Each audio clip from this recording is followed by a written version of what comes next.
And we're live on Facebook. Yusek, we can start na po. Good morning, everyone. Good morning, Yusek, to our esteemed guest. Welcome to Friday's Media Forum, April 30.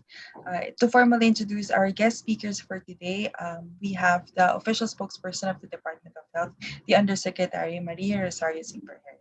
Good morning, ma'am. Yes, magandang umaga, Nick. Good morning to all of you. Welcome to our Friday's Media Forum. And for this morning, we are honored to have two of our mayors from Metro Manila. We have Honorable Mayor Vico Victor Maria Regis and Soto from Pasig City and Honorable Mayor Lino Edgardo Shram Cayetano from Taguig City.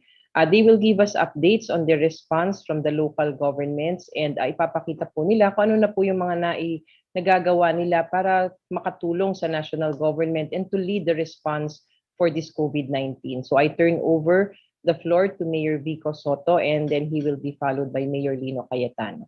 Mayor Vico. Good morning po sa ating lahat. Maraming salamat Undersecretary Vergere at sa buong DOH family natin. Binibati ko rin po si Mayor Lino, one of the mayors that I really look up to also, and we learn a lot from Taguig as well. To our friends from the media and everyone else who's with us, again, good morning po. If I may share a very short presentation about the vaccination program and efforts of the local government on the ground. Of course, before I present this, I just want to thank the national government and the Department of Health in particular, as well as our national task force and our from Secretary Duque to Secretary Gaves, our vaccination czar, because their assistance and their partnership has really been invaluable as we go forward with what is really one of the biggest programs that our government has ever embarked upon. The vaccination program is really indeed one of the biggest programs that we have ever seen that our government has done. So is the presentation ready po? If I can show the first slide.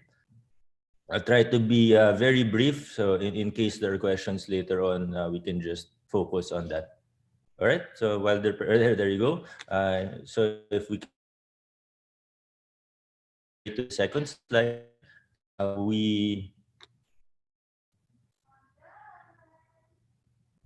okay, the next slide, please. Next slide, please. To the Thank executive. you.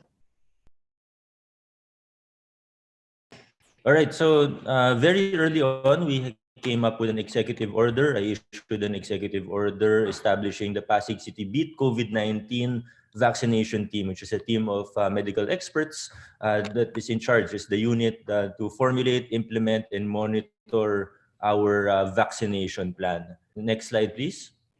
One of their first tasks was to come up with our micro plan for vaccination so that whatever vaccines would arrive first in the Philippines, we would be ready to implement the program. Next slide, please. Okay, established a vaccination command center building our City Hall compound. This is really, again, a huge operations. We have 184 health and non-health personnel deployed in the command center kasama yung vaccination sites natin. So these are our encode IT personnel, our profilers, and if we can proceed to the next slide. In the vaccination centers, we have roughly 7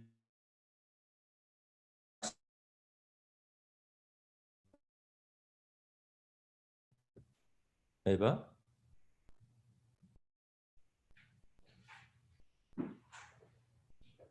Hello? Go ahead, Mayor. We can hear you.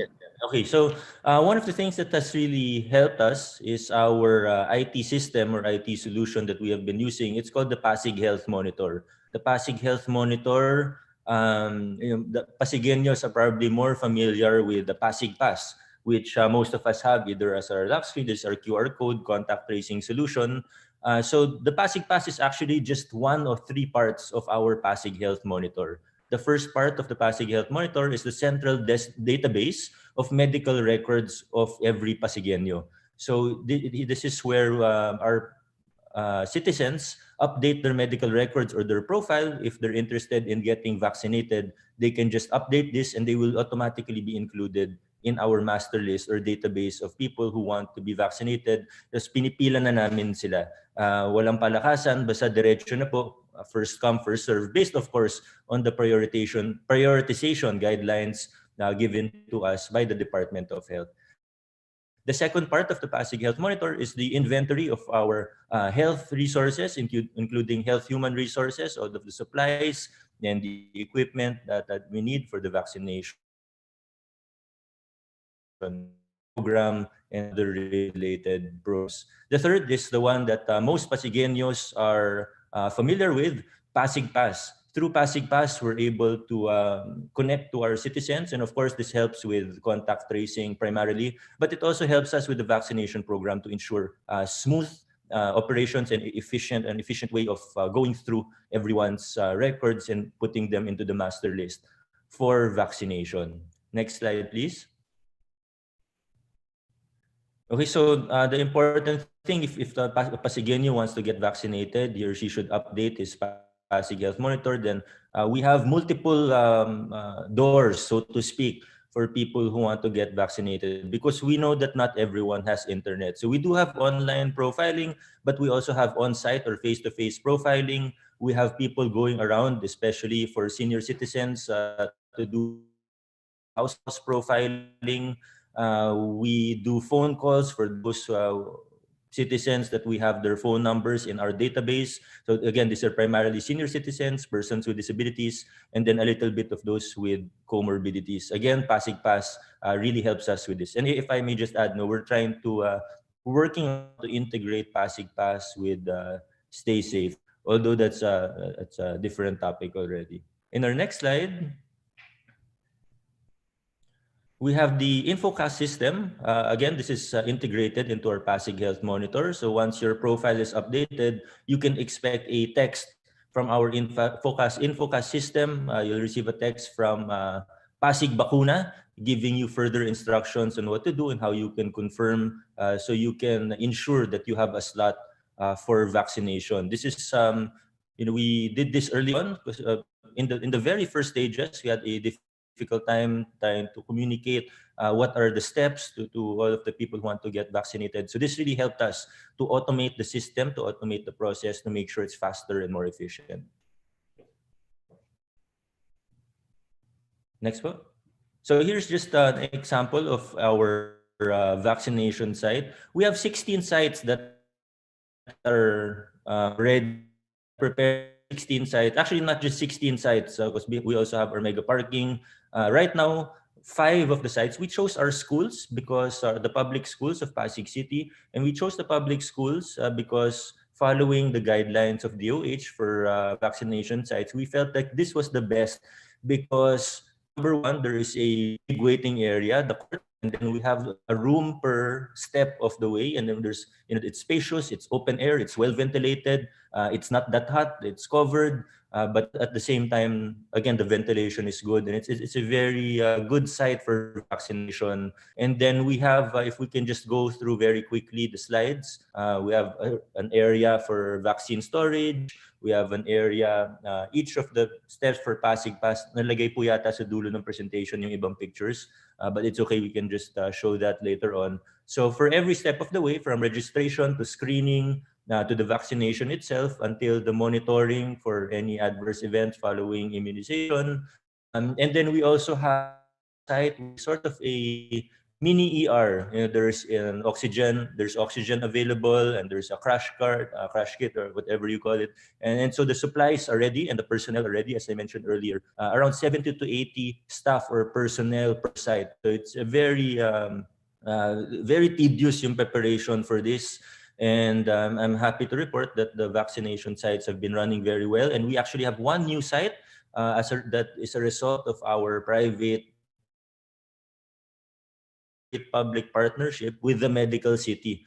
And we approved this because we know the Medical City is very well. Obviously, it's one of the biggest hospitals, or one of the best hospitals perhaps in the country. We're lucky to have them as our partner, and they've been doing a very good job running this vaccination site. Of course, we know that they have the sufficient staff or personnel complement. They have the medical staff there. They have the equipment and supplies, and the venue is well equipped to be a vaccination site. So this is our 24/7 call center. For people who have questions or inquiries or comments, they can contact #Pasig or the # and then 72744. Wag lang kalimutan yung hashtag. And our emergency hotline, of course.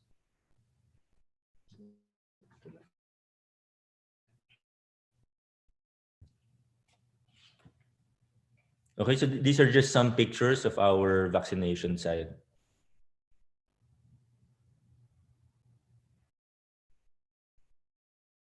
Ayun, ito yung nalagay lang sa dulo yung ano, but this is step 1, registration screening. Then the next slide, we have step 2, counseling and final consent. Of course, we want the patients to know exactly what they're getting into and what they can expect.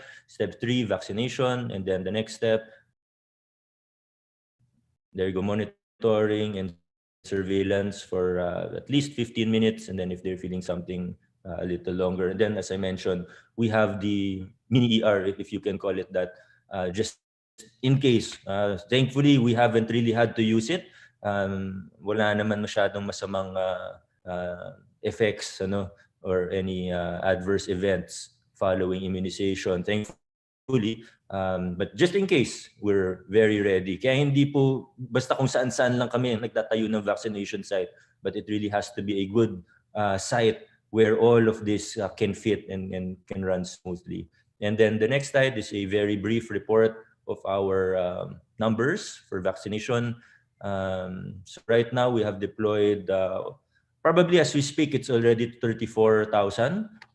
This is as of April 28 or the other day. So the number is a little bit higher right now. So we've started with the second dose for our medical frontliners or A1. For our senior citizens, we vaccinated, I think, over 15,000 now. That's around that's over 15% of our target population. For seniors, and then for comorbidities, that should be around 4,000 by now. So a total of around 32,000 or more individuals have already been vaccinated. And I'm also happy to report that the willingness of Pasigueños has slowly been increasing or has slowly been rising. The confidence of Pasigueños has really been increasing. I think especially as we've seen our doctors and medical frontliners getting vaccinated. Tapos nakikita po ng mga mamamayan, okay naman sila, nagiging maganda. Tapos mini-measure namin yung iba at our laboratory, tumataas po yung IgG nila, nagkakaroon sila ng antibodies. So we know the vaccines are really very effective. So that's my very brief vaccination report. Again, thank you to our Department of Health Family, kina Yusek Berhere. Thank you so much for this opportunity to share a little bit of what we're doing in Pasig. Maraming salamat po. Maraming salamat po, Mayor Vico, for sharing the updates from Pasig City. We'll now give the floor to Honorable Lino Cayetano for their presentation in Taguig City. Mayor Lino, go ahead po. Good morning, everyone. Magandang umaga ulit po, Yusek, to the DOH family. Sa kaibigan ko, kay Mayor Vico, I echo his sentiments. No? Madalas ho kami mag-usap mga mayor. In fact, hindi ho dumadaan ng isang linggo na wala siguro kaming 2 to 3 hour meeting where we continuously learn from each other and get advice from each other. Yusek Vergere is often in those very long meetings. So to Yusek and to my friend and my neighbor, Mayor Vico, maraming salamat. It's an honor to be talking to our citizens with you in this platform.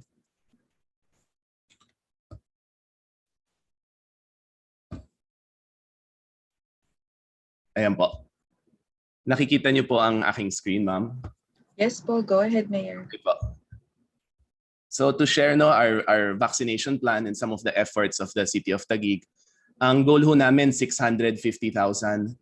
Ito lang, I'll take the opportunity to share with you, Sec Vergere, also. Yung isa naming challenge ay of course the workforce. Kasi pag sinabi ho nating A1, ito ho yung nagtatrabaho sa mga medical and emergency facilities sa Taguig at yung mga nakatira dito. So minsan ho, hindi natin makuha yung eksaktong numero. Ibig sabihin ho, maaaring nagtatrabaho siya sa isang ospital sa Taguig pero nakauwi ho sa Pasig. O baka naman ay sa Taguig naman ho nakatira yung isang doktor pero sa Pasig naman ho nagtatrabahong ospital. So yun yung nakikita nating challenge pagpasok rin ho ng A4. Pero sa ngayon, well-guided naman kami ng Department of Health. So not just the population, but there are categories na kailangan natin i-take into consideration yung saan nagtatrabaho, hindi lang ho yung saan nakatira. Ngayon po, tulad ng sa presentation na ni Mayor Vico sa Pasig, yung paraan ho natin ng registration, we try to make it as easy as possible. Alam natin hindi lahat ng mga kababayan natin may access anytime, anywhere sa internet. So what we do po is aside from yung Trace app natin na may website, may app, meron po tayong kiosk registration. So around the city of Taguig, there are around 150 free Wi-Fi stations. Doon ho kami nagse-set up ng mga kiosk, pwede ho sila pumunta doon. But meron na rin ho kami since January na door-to-door registration. So ang senior ho sa Taguig, halos automatic ho enrolled na. We just need their consent and their schedule. So may listahan na ho kami ng halos 68,000 seniors, 12,000 PWDs. Pinupuntahan na ho namin sila sa bahay and ongoing rin po yung kanilang registration. Pagdating ho sa mga bakuna, ilan sa mga tanong ng mga kababayan natin, saan nanggagaling yung bakuna? Ngayon po, it is through the national government, but alam ho natin may dalawa pang source. Some LGUs have procured, yung City of Taguig, bumili rin ho, nag-order ng sariling bakuna, at yung private sector, meron din ho mga biniling bakuna. So sinikap ho natin na kahit saan man galing yung bakuna, may sistema tayo sa Taguig para matulungan natin, magabayan ho natin yung pagbaba ng bakuna sa mga kababayan natin. For the part of the City of Taguig, yung portfolio ho, we learned from the Department of Health. Ang sabi ho ng Department of Health, maganda ho kung diverse yung portfolio para meron tayong napagpipilian dahil hindi ho natin alam yung dating ng bakuna because of the worldwide shortage. No? Sa buong mundo, nagkakaproblema ho sa pagbabakuna. So pag marami ho tayong tinayaan, pag marami ho tayong in-order, mas malaki yung chance ho na makakadating ho siya. So we ordered AstraZeneca, nag-order rin tayo ng Covaxin. Mapalad ho tayo, both AstraZeneca and Covaxin by IP Biotech. They're based ho dito sa lungsod ng Taguig. Bukod ho doon, umorder rin po tayo dito sa Covovax by Novovax. Ito ho yung in-order rin ng isang malaking pharma, yung Unilab. And then pumila ho tayo dito sa Moderna at sa Johnson & Johnson. Pero naghihintay pa po tayo dyan. So hopefully this will complement the national government's procurement, and kung ang mga private sector natin ay nag-procure, makakadagdag pa ho to. So ang sistema ho natin sa Taguig, ito to, makikita po natin, kung ang bakuna man ay galing sa national, sa local, or sa private sector, ino-offer ho namin yung cold storage facility. So pwede ho tayong magtulungan, pwede naming i-store for you. So yung mga private sector partners natin na nakikinig, kung kayo ho ay bumili ng inyong bakuna, pwede ho namin kayong tulungan dun sa storage at sa vaccination. So pagdating naman ho sa vaccination, tulad ho ng lungsod ng Pasig, malaki ho yung tulong sa amin ng private sector. Sa amin naman po dito, both St. Luke's, AC Health, and the other hospitals, we're engaging them, and currently yung partnership naman namin is with AC Health, at kausap naman naming tuluyan ang St. Luke's. Pero bukod ho dyan, yung mega vaccination hubs natin, ang cargo ho talaga to ng mostly yung ating City Health Office. So ito ho yung parang ecosystem ng vaccination team. Most of it po, most of our vaccination sites are, the personnel comes from the City Health Office ng lungsod ng Taguig. Pero we are complemented by people from the DOH, the good people from the DOH, ang mga nurses, na mga doktor, tsaka yung may mga background sa medisina na galing sa Bureau of Fire, pati sa PNP, and of course the Philippine Red Cross. And then ito ho, sa bandang kanan, makikita natin na we're also engaging some of our partners here, pero binubuo pa po natin yung partnership para lalong dumami yung mga vaccination hubs natin. But almost 90% of our vaccination hubs, it's the good people from the Taguig City Health Office ang tumatao at nagpapatakbo. So ito, batay rin sa gabay ni Sec. Charlie Galvez, meron ho tayong tatlong klaseng vaccination facility. Yung mega vaccination facility, ito ho yung 1,000 mahigit ang kayang bakunahan. Pangalawa, yung community vaccine centers, which is around 400. And then the vaccine bus na 200 per bus. So meron ho tayong dalawang bus. It will be ready next week. One of them we already launched last week. 200 po ang kaya niyan sa isang araw. Kailangan lang ho namin idikit sa isang basketball court or sa isang function room para yun yung magsaserve na registration ho natin at post-monitoring.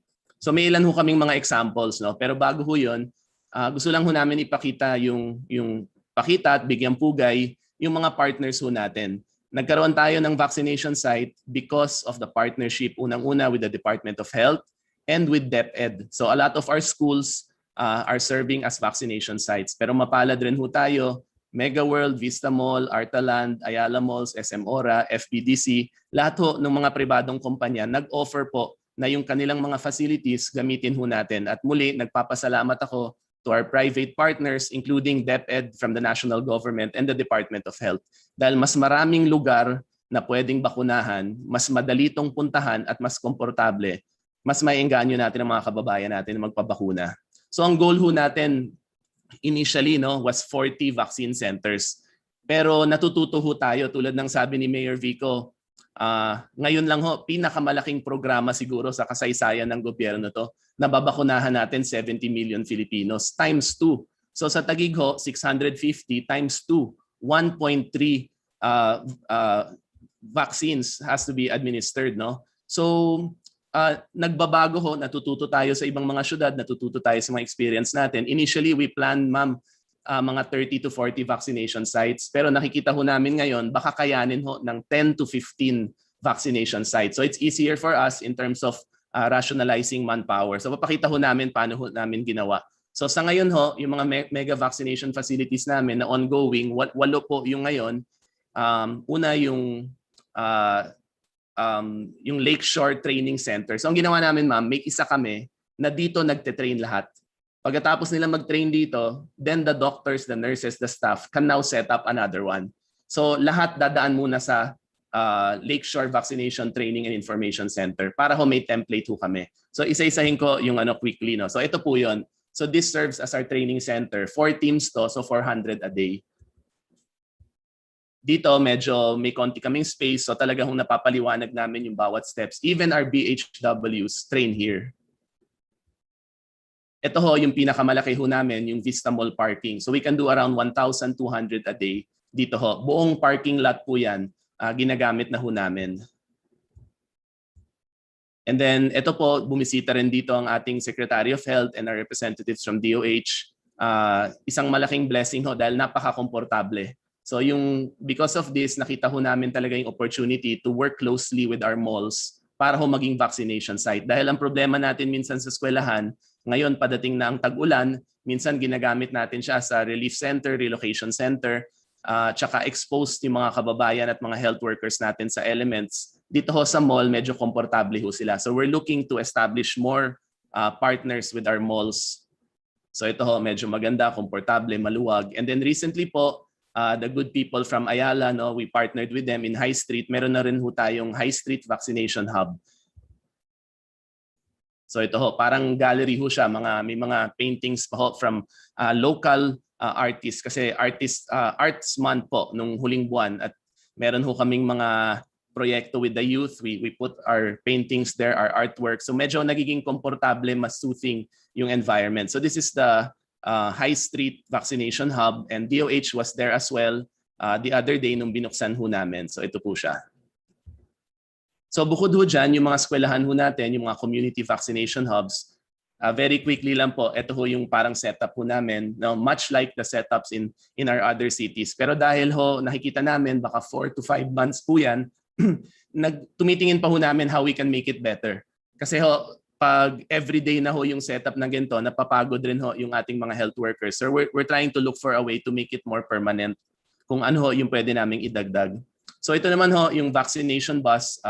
Ang nakikita ho namin, step 1 registration, ididikit ho namin yan sa isang covered court or kung mall, kung ano naman yan, building o kaya homeowners, then pwede ho sa kanilang function room, dun ho yung step 1 registration. Step 2, 3, 4, dito na ho sa loob ng bus. Yung 2 and 3 ho, minsan nako-combine namin eh. Yan yung briefing sa ating mga kababayan, yung assessment, evaluation, medical, and then vaccination. Tapos nun, yung step 5, yung post-monitoring, doon na rin po sa covered court o sa function room. So ito ho, nakikita ho namin kaya 100 people kung 1 team. Pero we think it can do 2 teams. So kaya namin 200. Ito po. Yan po. So lastly, syempre napakahalaga nung post-vaccination monitoring. Laging pinapaalala sa amin ng Department of Health. So we're doing door-to-door through our barangay health workers and then also our health centers ang patuloy na tumututok. So hindi lang ho pagkatapos ng pagbakuna, yung mga sumusunod na araw, mahalaga rin ho. So sa pangkabuuan we've vaccinated 34,098 Taguigueños. Of course, again with the help and thanks to the national government. Ang bakuna ho galing sa national government, so we thank them for that. Napakataas ng numero ng A1, yung mga medical health frontliners ho natin. Yung A2 at A3 ho natin, medyo tulad ng sinabi ni Mayor Vico sa Pasig, medyo mas marami na hong may gusto. Mas marami na hong naiengganyo na magpabakuna. So that's very good news for us. 11,400 seniors sa Taguig and 13,000 na may comorbidities. Ito ho sa baba, yung capacity naman, yung nasa dulong-dulo, yung private tertiary facility, yan ho ang St. Luke's na sa ngayon ho, diretso ho yan, yung mga A1 lang ho yan, yung bakuna ho yan galing sa Department of Health, tapos ho sila na ho nagbakuna sa kanilang mga frontliners. But the rest ho, yung mga level 1 and level 2 hospitals, tinulungan ho namin sila magbakuna sa aming mga pasilidad. And ito ho, yung mga iba-ibang facilities natin. Sa Barangay Maharlika, we temporarily closed because of Ramadan, but we're gonna open again in 2 weeks. So 7 yung operating natin na vaccination hubs. Huling-huli, lagi paalala sa amin ng Department of Health yung PDITR strategy na ang pagbabakuna ay isang component lang ng pangmalawakang strategiya para matapos na ho yung pandemyang to at ma-mitigate ho natin yung pagkalat nito o yung surge. So the City of Taguig continues to be aggressive in testing.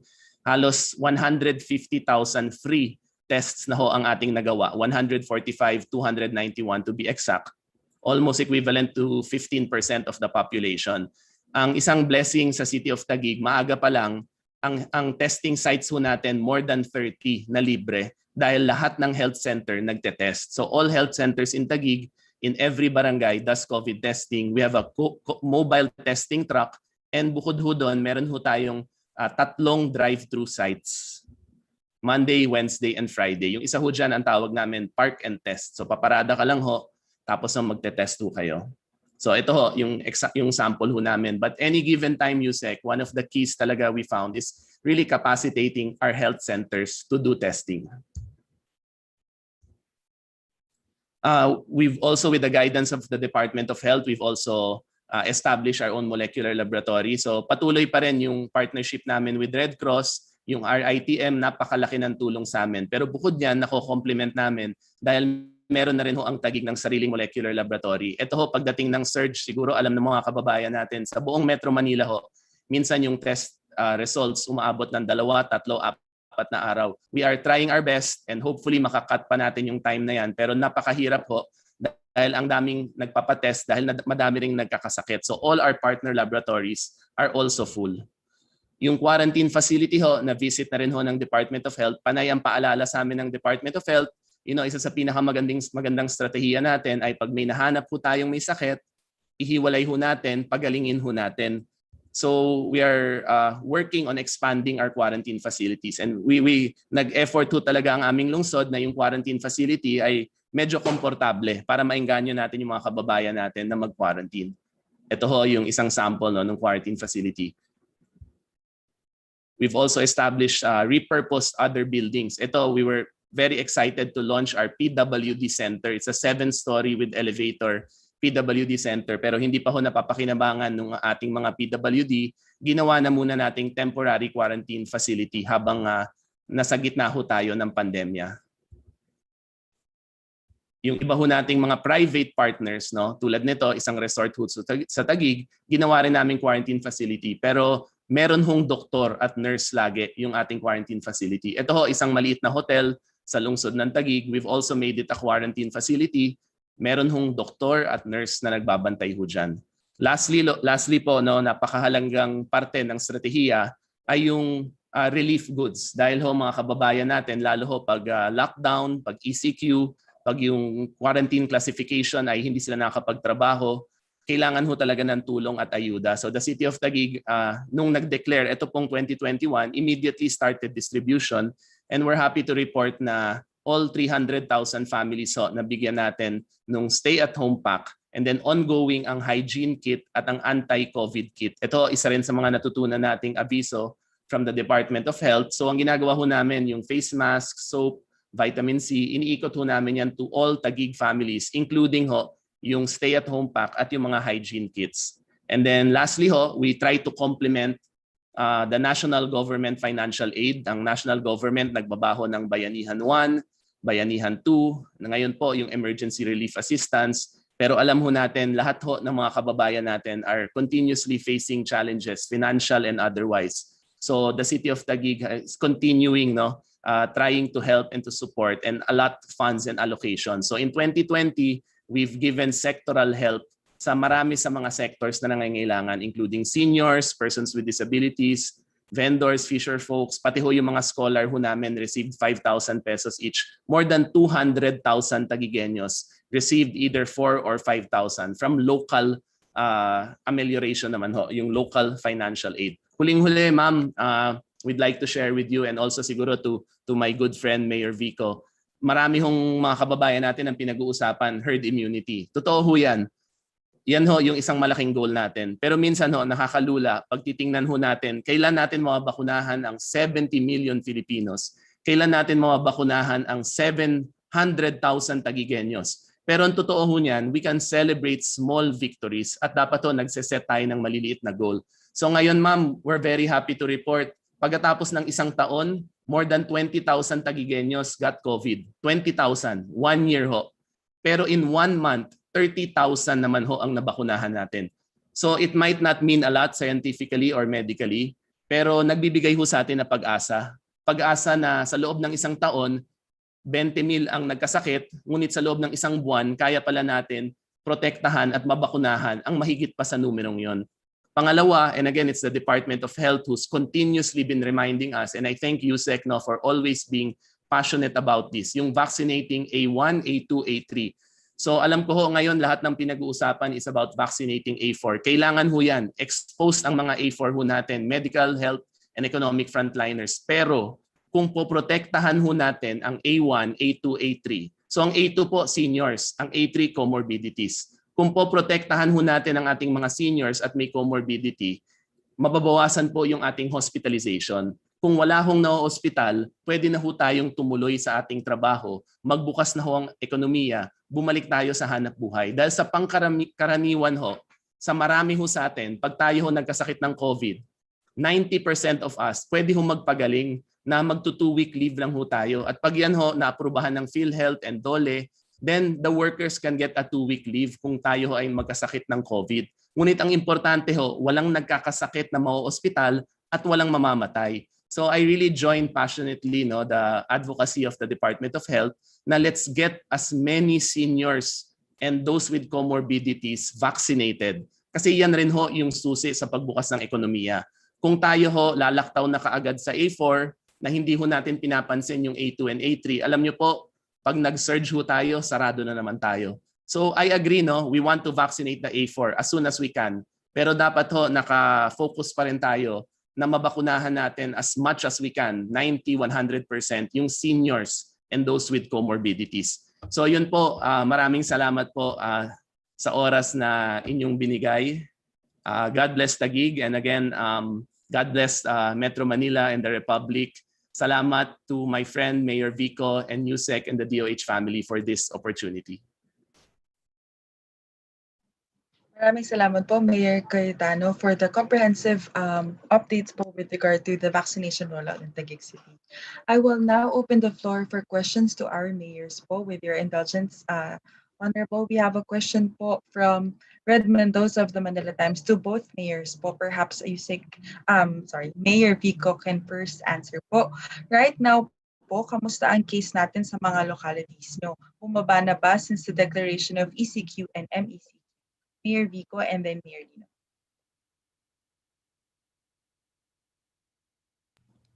Mataas pa rin, Huwag na tayong mag-beat around the bush. Mataas pa rin. But nakita natin yung trend, kumbaga, na-reach niya na yung peak. So, hopefully, tuloy-tuloy na at bumaba na yung mga kaso natin ng COVID. Pero nakikita nga mga datos mga initial na pag-aaral na mas nakakahawa po talaga yung variant. Kaya kung nag-iingat po tayo dati, dapat doblehin pa natin ang pag-iingat natin ngayon. Maraming salamat po. To Mayor Cayetano. Yes, ma'am. Pareho po. No? Napakataas pa rin ng mga kaso. The cases are way too high. Ang isang konsuelo na lang natin ay hopefully after a year, mas alam na natin kung paano ho pababain ito. Mas alam na natin paano protektahan yung ating sarili. So the cases remain very high, but hopefully less seniors, less with comorbidities get sick so that hindi ho mataas ang hospitalization. And then sana ho patuloy yung health protocols ng ating mga kababayan. Kahit ho nagbubukas tayo, ngayong umaga ho, meron ulit tayong mga binubuksan na sektor. Habang nagbubukas ho, paalala ho at may kumpiyansa rin kaming mga mayor na yung mga private sector partners natin, habang nagbubukas, nag-iingat. Salamat po, Mayor Cayetano. The question po of Christian Manyo of DCRH News to both mayors po, how are you addressing vaccine hesitancy? With your current population, ilan na ang nag-pre-register to be vaccinated? Mayor Vico? Well, dahil bago itong mga bakuna, natural naman na medyo yung iba kinakabahan, yung iba nag-aalinlangan. I think that's normal. But as we have seen, habang nakikita nila una yung doktor nila nagpabakuna, okay naman. Yung lolo nila nagpabakuna, okay naman siya, malusog naman siya, nagkalagnat lang ng konti, pero okay naman. At yung gaya ng nabanggit ko rin kanina, yung iba, meron kasi kaming ICLEA testing sa Pasig City Molecular Laboratory. Tinetest namin yung ibang mga healthcare frontliners namin at nakikita namin, tumataas yung IgG nila. Ibig sabihin, nagkakaroon sila ng antibodies after immunization or after getting the COVID-19 vaccine. So maganda po talaga at habang nakikita natin to at we try to communicate it as best as we can to everyone. Ang maganda naman ngayon, hindi natin kailangan magmadali kasi limitado pa naman yung supply ng bakuna because of problems with the global supply chain. Pero habang dumarating yung karagdagang supply ng bakuna, tumataas din yung confidence ng tao. Tingin ko magsasalubong magkakasabay lang po ito. Habang dumarating yung supply ng bakuna, tataas din yung confidence ng mamamayan sa mga bakunang ito. Sakto lang po at habang dumarating yung bakuna, ma-deploy natin ang mga bakunang ito. So nakikita natin talagang tumataas unti-unti yung confidence ng mamamayan sa mga bakuna. Salamat po, Mayor Vico. Mayor Lino, please. Yes, pareho po kay Mayor Vico. No? I think on point ho siya na nagsisimula ho tayo, may hesitancy, pero mababa rin naman ho ang supply because of the global supply chain, no, the shortage. So ang nakikita ho natin, habang dumadami ho yung bakuna, mas maraming nababakunahan, nag-grow rin, no, nagkakaroon ng kumpiyansa. But tama yung sinabi ho niya, key yung health workers. Pag nakita natin yung sarili nating mga doktor, pag nakita ho natin yung mga health workers natin, yung mga barangay-based health workers na bakunahan and they're strong and they're healthy and they're able to continue with their job, nabibigyan kumpiyansa yung mga ating mga kababayan. Yung mga seniors ho na nagpapabakuna, a lot of them are heads of their family, nagkakakumpiyansa rin yung mga iba nilang mga kasama. It just takes time kasi kailangan magkaroon din ng word of mouth. Kahit ano ho, I know the DOH has been so aggressive. Kami rin ho, nagiging napaka-agresibo. Pero iba ho yung word of mouth sa ground. Iba yung may kausap ka, may kakwentuhan ka, may kamag-anak ka na nabakunahan.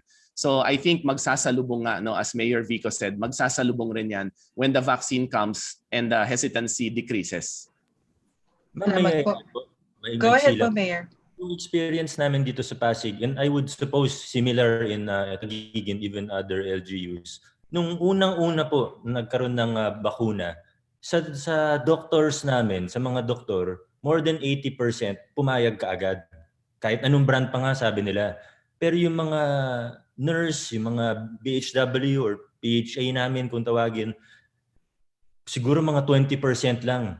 But after mabakunahan ng mga doktor, nakita namin after a few days, not even a few weeks, but after a few days, tumaas bigla yung acceptance o yung willingness ng mga nurse at iba pang mga medical frontliners. And then after nun, yun parang nag-domino effect na. Next na. So next, yung mga ordinaryong mamamayan naman na hindi medical professionals katulad ko, dumadami ng dumadami dahil nakikita dun sa mga nauna sa akin.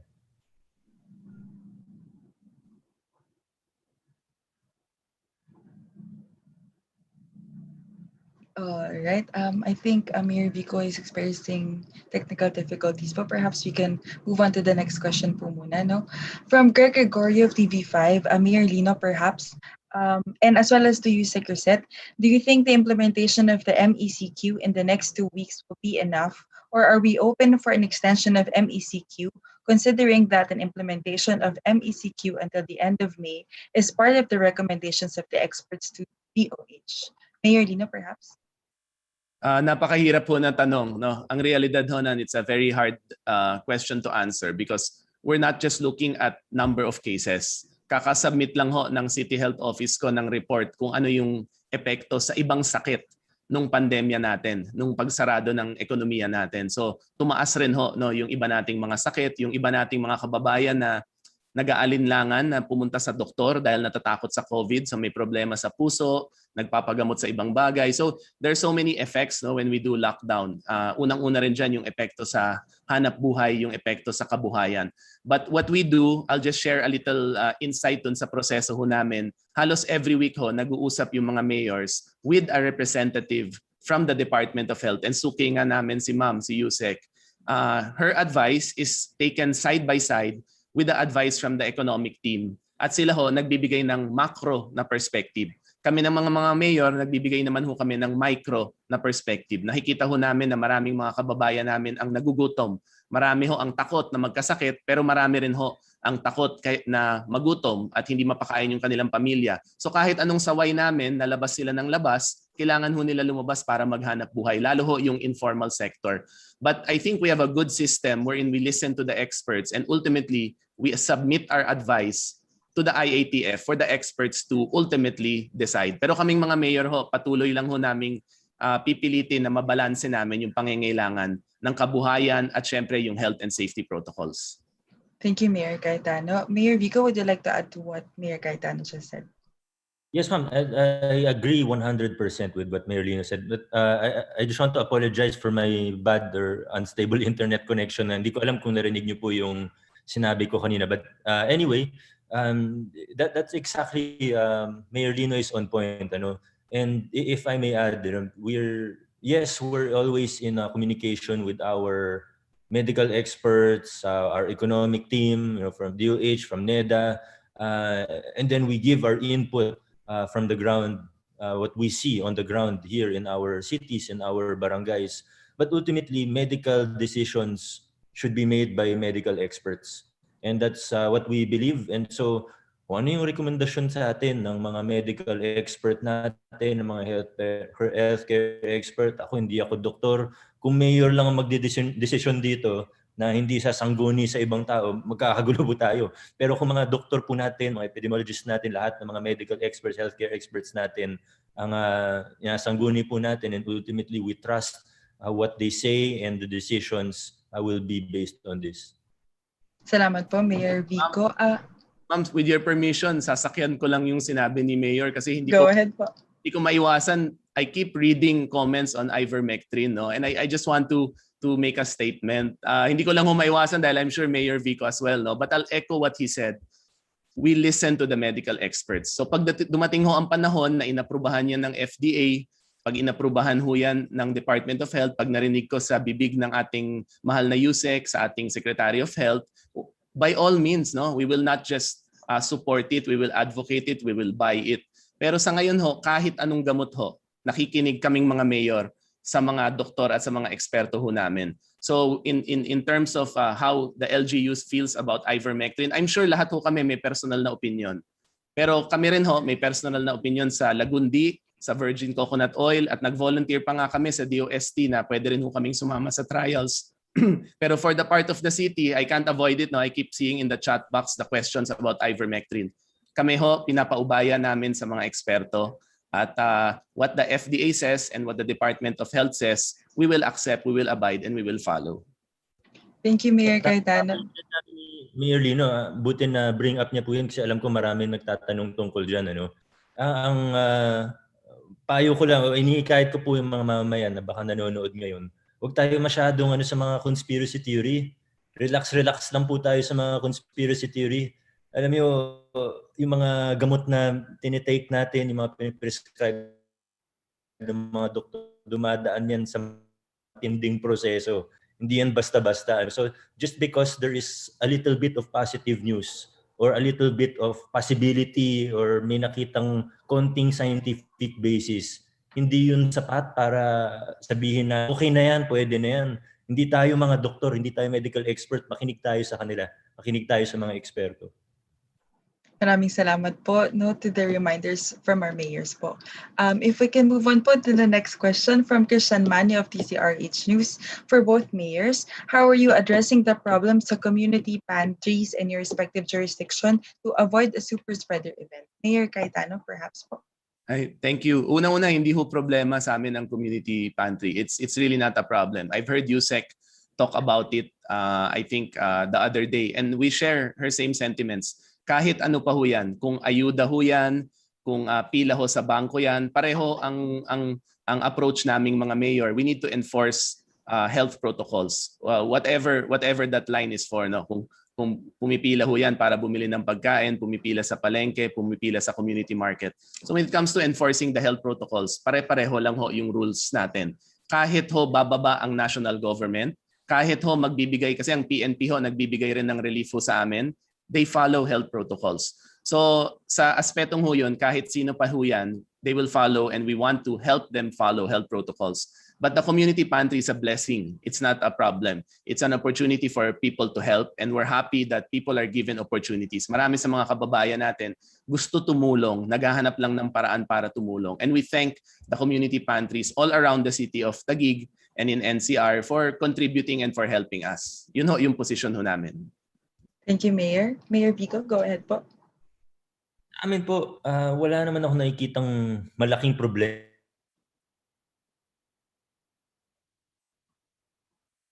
We have around 30 or even around the city. Nagtayo ng bus ako, gaya nila. Very minimal. Pero kunwari may nakita kaming konti problema.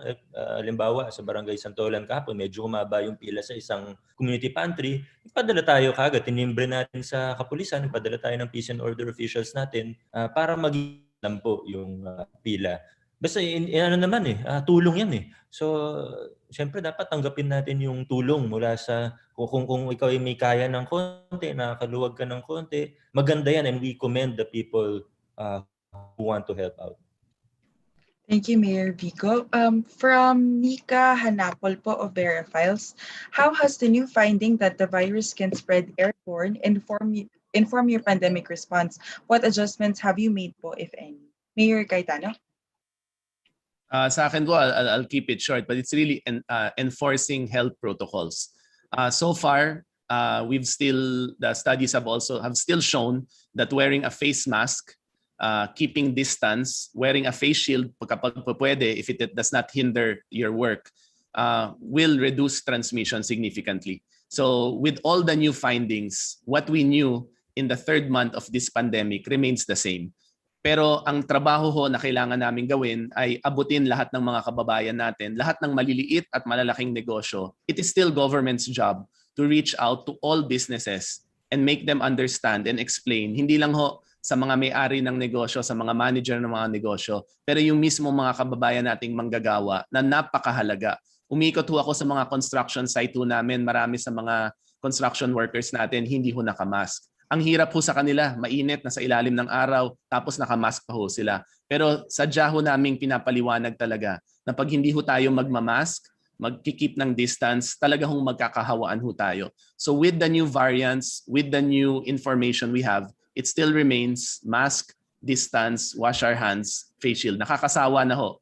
Pero ang totoo, ito ho yung aahon sa atin ito yung magtatapos ng pandemya. Not just vaccination, but really helping and supporting enforcement of protocols. Maraming salamat, Mayor Cayetano. Mayor Vico, if you have more to add to that po. At this point, we know what we need to do. Yung PDITR strategy, we know what we need to do at this point. Of course, it's easier said than done. Hindi ko na po uulitin yung sinabi ni Erlino. Is exactly correct. Ang idadagdag ko na lang po ay yung magandang balita sa ngayon ay mas mataas yung kapasidad ng ating healthcare system kumpara sa 1 year ago. COVID referral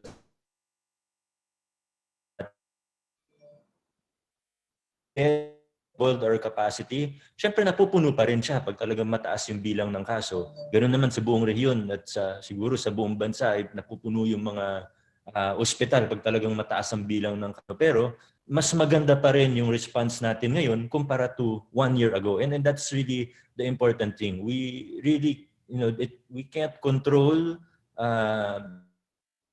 mutate or how infectious it is, but we can control what we do. And the most important thing, of course, other than health protocols and following protocols, is constantly trying to increase the capacity of our healthcare system, which we have been doing, but we will continue to do.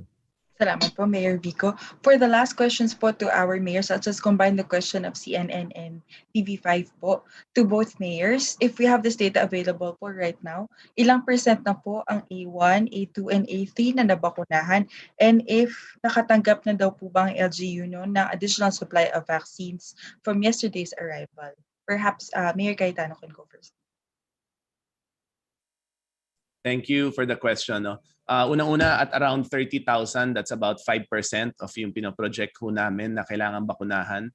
Sa A1, sa ngayon ho, more than 90% na ho. Sa pagkakaalam ho namin, dahil meron pa ho minsan na lalapit sa amin na doktor, na nurse, na dito pala nakatira pero nagtatrabaho sa ibang lugar, so magpapabakuna ho sa amin. So minsan continuous enrolling yon. Sa senior citizens, we vaccinated more than 10,000. Ang estimate namin nasa 70 to 80,000 ang aming seniors. So hopefully more than 10% na yon. Yung may comorbidity, dati ho in-estimate natin yan 1% of the population. Pero sa ngayon ho, dahil mahaba ho yung listahan ng comorbidity, hindi ho na natin precisely ma-estimate. But we've vaccinated 10,000 of those with comorbidities. All in all, 30,000. That's less than 5%. That's significantly higher than the worldwide average. So alam ko ho, maraming nababagalan sa pagdating sa pagpasok ng bakuna. Pero kung tatalain niyo ho, ang mga nabakunahan ho sa NCR, mas mataas ho sa average dito sa buong mundo. And again, vaccination is just one component of the overall strategy. Ang balita ho, pagdating ho sa supply, we were allotted, I think, another 3,000 or 4,000 from the new shipment of the 500,000 Sinovac. Pero nabigyan rin ho kami ng go-ahead ng aming RD to use 50% nung nakatabi namin for the second dose. So we're confirming that further, no? Pero sa ngayon po, ang nag-guarantee ho sa amin, I think around 3,000 to 3,500. And then we got word 2 to 3 days ago that we can use 50% of yung nakatabi namin for the second dose. So that's an additional 10,000. I don't know if Yusek would like to confirm that, but we're also reaching out to confirm para ho sigurado kami na hindi ho namin magamit yung para sa second dose. But we're in constant touch po with DOH. Yes, Mayor Lino, no? So that was part of the discussions and instructions that whatever you have reserved for the second dose, you may use it as a first dose for the other constituents because we will be providing you with additional vaccines. Well, ma'am, so that's that's very, very good news to our friends in the media. Napakalaki ng epekto nun. Kami magsasara na kami in 2 days yung mga vaccination center kung hindi ho nagbigay ng announcement ng bagong bakuna ang DOH. So ma'am, thank you. The additional 10 to 15,000 that we've set aside for the second dose will now go into our system. Sa mga kababayan kong tagigenyo, another 2 weeks po, I think we will have enough supply. Thank you, ma'am. Thank you, Yusek and DOH. Yes po. Thank you po. Mayor Vico, if you could answer the question din po as well. Kung ilan po ang percent na nabakunahan? For our medical professionals, we've reached 100% of the target. Meron pang humahabol pa isa-isa na lang, pero insofar as the target is concerned, we've reached that. For A2 or senior citizens, we're around 15% kasi mga 80,000 po ang senior citizen namin. So around 15% of that. Yung sa comorbidities, ang hirap matiyak kung ano yung percentage kasi very fluid or mahaba yung listahan natin ng comorbidities. So I'm not able to give an exact percentage for comorbidities. But all in all, kung mapapansin po natin, na pag kinumpare natin, lalo na yung mga LGU sa NCR, may ibang LGU ahead by a couple of percentage points sa ibang category, yung iba naman medyo nahuhuli ng ilan percentage points. Pero all in all, sabay-sabay naman po talaga eh. Kasi yung vaccines na nakukuha namin, proportionate po yan base sa populasyon ng mga LGUs, the 17 LGUs in NCR. Lahat naman po ng LGUs sa NCR highly affected ng COVID. And so the DOH is really distributing it fairly and evenly based on population, of course. Siyempre, pagka halimbawa taga-Pasig ka, nakita mo yung kamag-anak mo sa Taguig na bakunahan na ikaw hindi pa, feeling mo ang bagal ng Pasig. Ganun din po kung taga-Taguig ka, yung kaibigan mong taga-Pasig na bakunahan na, feeling mo naman ang bagal sa Taguig. So, ganun lang po. No?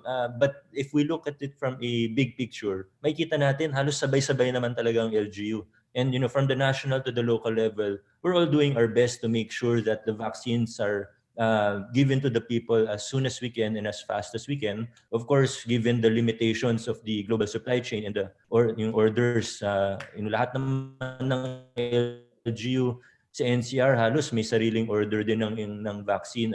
And so again, sabay-sabay lang po yan. We're reaching the targets as we based on the number of vaccines that we have received. And hopefully, in the coming weeks, we'll really be seeing more vaccines arrive in the Philippines, and we'll be able to continue with the program much faster in the coming weeks and the coming months. Salamat po, Mayor Vico. For the last question na lang po, from Caroline Bonkin of CNN Philippines to both mayors po, paano po yung magiging pagbabakuna sa A4 na hindi nakatira sa LGU nyo po, but doon nagtatrabaho? Perhaps Mayor Cayetano can go first. Yes, ma'am. Sa akin po, ang advokasya ho namin, of course, the DOH will give the final guidelines. But we believe that if they work or live in the city of Taguig, yung A4 should be vaccinated. Kasi sabi nga ni Mayor Vico, hindi ho pabilisan to, hindi pagalingan, hindi unahan. All NCR mayors are acting as one because of the freedom of movement. Kung ang isang senior ho sa Taguig ay nabakunahan pero magmomall siya sa isang lungsod na marami pang hindi nabakunahan, ganun din po yung exposure. Ganun din ho sa isang Pasigueño. Kung siya ho nabakunahan, pero yung mga kasama ho niya, kami dito hindi nabakunahan, apektado yung buong NCR. So pagdating ho sa A4, para sa amin ho, I will be happy kung may Taguigueñong nagtatrabaho sa Pasig na mabakunahan doon. And I will also be happy to vaccinate a Pasigueño na dito naman ho sa amin nagtatrabaho. Kasi NCR po is one ecosystem, isang pamilya. 'Di ba sabi nga nila, until everyone is safe, no one is safe. So pagdating sa mga doktor, A1 at saka medical health frontliners, ang rule namin, as long as you live or work in Taguig. So we hope and pray na pagdating sa A4, ganun rin yung rule. Kung saan na lang mas madali sa mga kababayan natin, whether it's where they work or where they live. Kasi at the end of the day, sabi nga ni Mayor Vico, ang gusto ho namin, buong NCR plus, eventually the whole country becomes vaccinated. But right now, we're really looking at NCR. Baliwala yung mataas yung pagbabakuna ng isang city, pero yung isa po hindi. So for A4, we really urge that we do where you live and where you work. Pero sana ho, isa lang sa dalawang yon para hindi masyado magulo. Where you live and where you work. Thank you po, Mayor. Mayor Vico? Exactly. Well, nasabi na ni Mayor Lino, wala naman kasing herd immunity for Pasig only or Taguig herd immunity. Wala pong ganun, because our residents and our workers cross borders every day. Yung mga taga-barangay Buting sa Pasig, sa market yan nagmo-mall. At yung mga nakatira sa BGC, nagtatrabaho din yung iba sa Ortigas and vice versa. So it really is a team effort with national and the 17 LGUs of Metro Manila and beyond. And so yung tanong sa A4, of course, we will have to wait for the exact or final guidelines from national or from the Department of Health. But whatever it will be, we're very willing. Sa akin, okay lang kung resident ka ba o dito ka nagtatrabaho. Ang importante, umuusad tayo. Salamat po. On that note, those are all the questions we can accommodate for our guests this morning. Perhaps we can give a final reminder to our constituents, to the public, through our media partners. Can we request this from Mayor Cayetano and then to Mayor Vico po. Salamat po. Thank you sa lahat ho ng nakikinig, mga kababayan kong Taguigueño, Pasigueño, Pilipino. Bago ho kami nagsimula, we asked Yusek Vergere, ano ba yung pinaka-importanting mensahe na gusto nyong ibahagi naming mga mayors. At sabi ho ni Yusek, yan lang naman ay yung napakahalagang role ng LGU sa pagbabaho, hindi lang ng pagbabakuna, pero yung PDITR, no? Yung buong strategiya para matapos ho yung pandemyang to. Pero siguro ho, imbis na pag-usapan yon sa aking closing, what I'd like to emphasize on is really the invaluable role of cooperation between the national and the local government. Hindi ho sa lahat ng bagay nagkakasundo kami. Kami rin ho, minsan nababagalan. Sila ho siguro nababagalan din sa amin. May mga pagkakamali kami. Pinupuna ho kami ng DOH, ng DILG. Sila rin ho, may nakikita kaming hindi tama, binibigyan naming advice. Pero what we'd like to assure the Filipino people, and I think witness rin dito yung kaibigan kong si Mayor Vico, wala pa hong isang buwan nung nagsimula yung pandemya in 2020, nagbuo ho ng isang group si Secretary Meljaldia, our Executive Secretary. Ang sabi niya, walang politika, kahit ano kailangan yung mga mayors, we will provide. And it's not been perfect. Marami kaming mga debate. But we'd like to assure the Filipino people that your local government executives are talking to each other. Nag-uusap kami ng Pasig, nag-uusap kami ng Makati, nag-uusap kami ng Muntinlupa. And your national and local government officials always communicate with each other. Hindi ho kami nag-agree palagi, pero nag-uusap ho kami dahil ang gusto namin lahat, kahit anong political color, kahit anong ahensya, gusto ho natin matapos yung pandemyang to, bumalik na ang mga Tagigenyo, Pasigenyo, mga kababayang Pilipino sa nakagawing buhay natin. We want to end the pandemic and we want to move on to this next chapter of our lives and our nation. So yun lang ho. Thank you to the DOH family. Thank you to my friend Mayor Vico. Thank you for your leadership in Pasig. And we continue to learn from each other. Maraming salamat po. Thank you, Mayor. Mayor Vico? Yes, sa mga nakikinig o nanonood po ngayon, lalo na po sa mga kapwa ko Pasigenyo, nasa gitna pa rin tayo ng krisis. Pero po natin yung ika nga, light at the end of the tunnel. Nakikita po natin na umuusad na itong vaccination program. But as we continue this journey and we continue with this vaccination program, all the points that have been mentioned earlier, definitely the government perfect. Whether it's national or local, imposible naman talaga maperfecto. We've only been here 1 year in this pandemic. Kung tingnan natin, kahit naman ang programa na 10 years, 20 years old na, hindi naman talaga perfecto. Hindi lang sa gobyerno, kahit sa private sector. It's impossible to perfect these things. But with that said, we are doing everything that we can. We're working day and night. We're working very hard in cooperation with all of the stakeholders, with different NGOs, CSOs, different organizations and groups, with the national government, with the local government, all the way down to the barangay level. This program goes as smoothly and as efficiently as possible. So as we continue with this and as we continuously improve with our vaccination efforts, we ask for your patience, but more than that, we ask for your cooperation, yung pakikiisa ninyo sa ating programa para sa bakuna. And as we continue this, we know that we're approaching, again, that light at the end of the tunnel. Kaya sa mga nakikiisa at sa sumusuporta at sa mga tumutulong para maging smooth ang implementasyon ng programang ito, maraming salamat po sa inyong lahat. Again, we ask for your patience and cooperation as we go through with this. Thank you to our DOH family, kina Yusek Vergere, Mayor Lino, nice to see you kahit virtually lang na naman. Lagi naman, gaya ng sabi niya, lagi naman kami magkasama niyan. Ano? At least once a week, nag-meet kami, minsan 2-3 times a week. Madalas kasama din po namin sa exchange of ideas, kung kailangan may debate o may pagtatalo paminsan, healthy discussion and discourse is always good for any government program or response that we have. So thank you, God bless, at mag-ingat po tayo parate. Maraming salamat po to our two mayors. This has been a worthwhile discussion po with our local chief executives from Pasig and Taguig City. Yusek Rosette.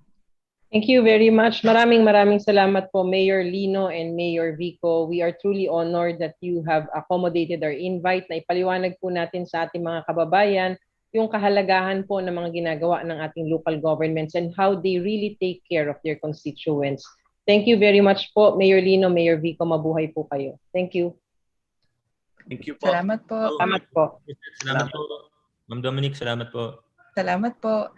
Yusek, I'll start po with a question of Red Mendoza of the Manila Times for the briefing. Dr. Marisa Alejandria of PISMID said na they are open to create some sort of living recommendations for fully vaccinated people na katulad po ng sa guidelines ng US CDC. While you said po na it's still important for us to follow MPHS kahit na vaccinated na, is the DOH open to collaborating with the PISMID on crafting such guidelines? Alam mo, Red, I think si Dr. Isa was taken out of context, no? Because si Dr. Isa and the PISMID as well as the other medical societies, sa kanila po kami kumukuha ng guidance. Yung pong guidelines nila ang ina-adapt po ng Department of Health. Pareho po kami, and Dr. Isa is part of our technical advisory group also. They are the experts which guides our policies para po sa COVID response, no? So pareho po kami ng level ng amin pong understanding na hanggat wala pa ho tayong sapat na ebidensya that these vaccines can block the transmission of COVID-19, we will continue to have these minimum health protocols complied with by our citizens. Now, what she said yesterday was, in the future, kung sakasakali magkakaroon tayo ng ebidensya, may mga specific setting na pwede nating tignan at mapag-usapan na hindi na natin kailangan, gagawin natin yan, and we will work with them. Thank you, Yusek. Next question po, ano po ang violations ng mga doktor na nagdi-dispense ng medicines pero hindi po nila nililista yung mga license nila and yung dispensing nila ng drugs is through a piece of paper? I think nasagot na ito ni Secretary Duque kanina, no, dun sa kanyang interview this morning. Meron po tayong iba't ibang batas kasi na nakasaad kung ano yung dapat nalalaman ng isang prescription. And it should contain the complete details of the patient, na andyan dapat yung generic at saka yung brand ng gamot kung sakali. Nandyan yung instruction sa pasyente kung ano dapat pag-inom or yung how they will take the medicine. At saka dapat na andyan yung pangalan ng doktor, yung kanilang signature, yung kanilang license number, at saka yung tax receipt number. So all of these are required so that your prescription will be valid. So yan po nakasaad sa mga batas na meron tayo, Consumer Act, Generics Act, na andyan din po sa RA 9711, lahat po na andyan yan, no? Binanggit naman lahat yan. So ito rin po, nagpalabas din itong Philippine Medical Association, no? Just weeks before, kung paano dapat nagpe-prescribe ang ating mga physicians. No? But in the whole, pag tinignan natin, kailangan lang po tayong sumunod sa mga pamantayan based on laws that we have in the country para maayos po ang pagpapatupad natin.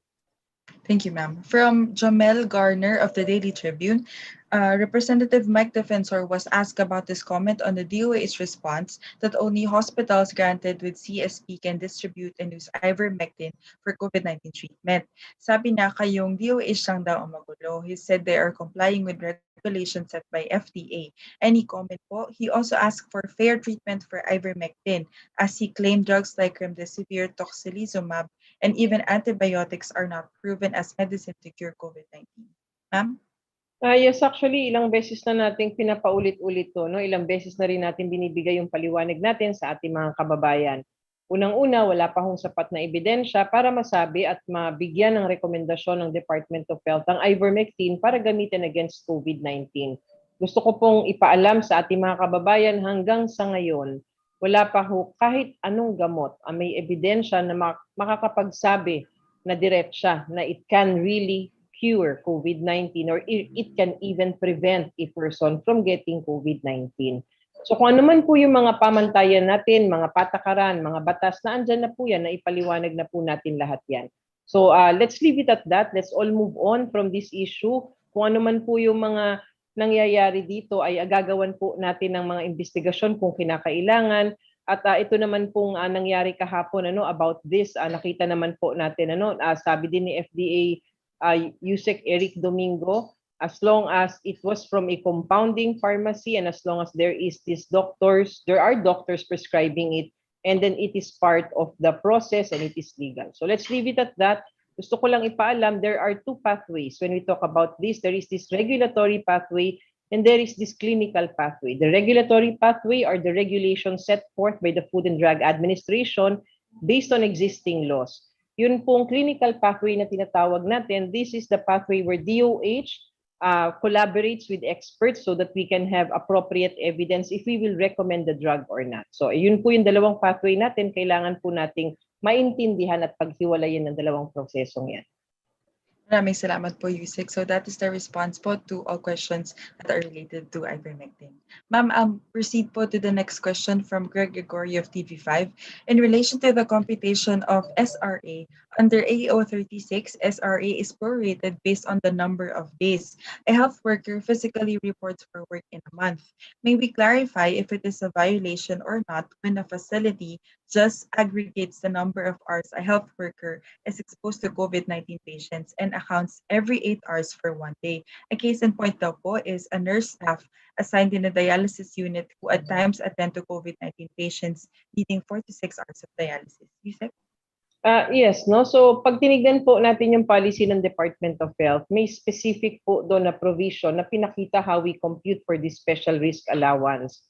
And sinabi nga natin that is 5,000 for the whole month. And when we talk about whole month, para sa Yusek, I think you're on mute po. Okay, so we've seen the department order no ng DOH kung saan yung special risk allowance computation was explained thoroughly. Tapos kinompute ito base sa isang buwan no na pagtatrabaho.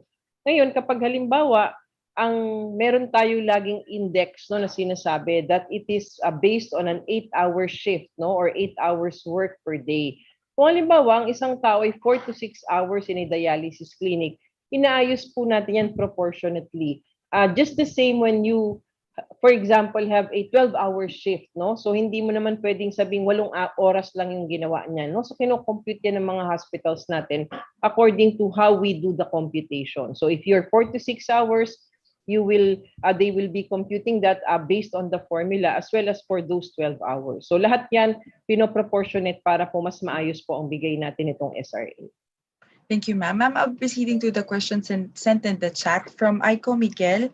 Secretary Galvez said he received reports of suicide and mental breakdown among COVID-19 survivors. Plano din daw po ng government na magbigay ng mental care sa COVID-19 survivors. Paano po ang gagawin dito? Paano pa po ba maaapektuhan ng COVID-19 ang mental state ng isang pasyente? Alam niyo po, I cannot really overemphasize no the trauma that a COVID-19 patient goes no yung what he goes through.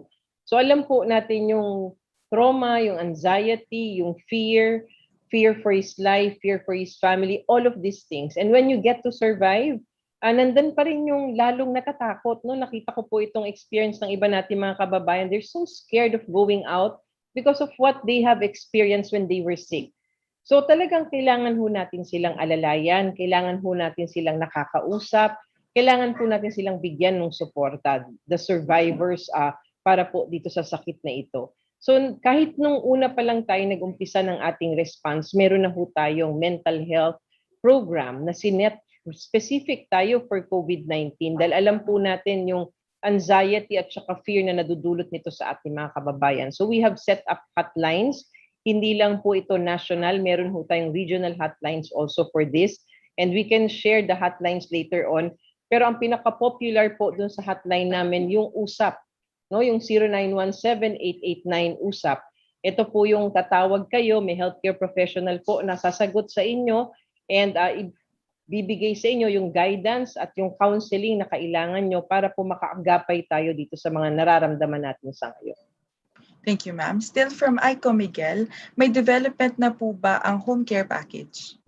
Yes, Aiko, no. So actually ngayon, at this time, 10 o'clock nag-start yung meeting. Habol po ako sa kanila pagkatapos. We're discussing with PhilHealth.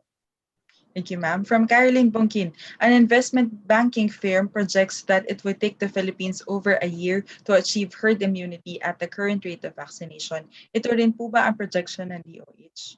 Well, actually, Caroline, pag tinignan mo yung aming vision and mission, nakalagay doon that our objective or our goal is to vaccinate all Filipinos who are eligible by 2023. Because we know that herd immunity is a long-term goal. And we know that herd immunity until now is really actually very uncertain because of the supplies globally, and second, because of the unknowns in the vaccines that are out. Wala pa ho silang sinasabi sa atin exactly kung hanggang kailan maglalast ang immunity ng isang tao. So we don't talk really about herd immunity ngayong short-term period. We look at herd immunity as a long-term goal or the overall goal of our country. Ngayon po ang ating talagang major goal is for us to reduce the number of deaths, to reduce the number of those being hospitalized, and to have our healthcare system na matulungan natin at hindi po siya na-overwhelm. That is why we had this prioritization. That is why we have prioritized the vulnerable population para ma-achieve po natin itong goal natin sa ngayon na magbawas tayo ng mga namamatay at ng mga nauuspital. Thank you, ma'am. From Greg Gregorio of TV5, na-distribute na po ba yung vaccines na dumating kahapon?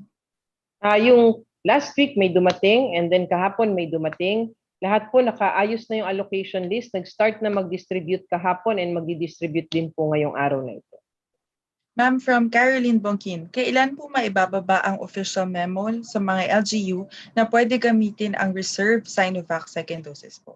Actually, this was also discussed, this was already discussed, among the MMDA, Metro Manila mayors, and the vaccine cluster, together with Secretary Galvez, na nagtanong sila kung maaring gamitin hanggang inaantay yung mga parating na dose. So ito naman ay nabigyan din naman ng approval.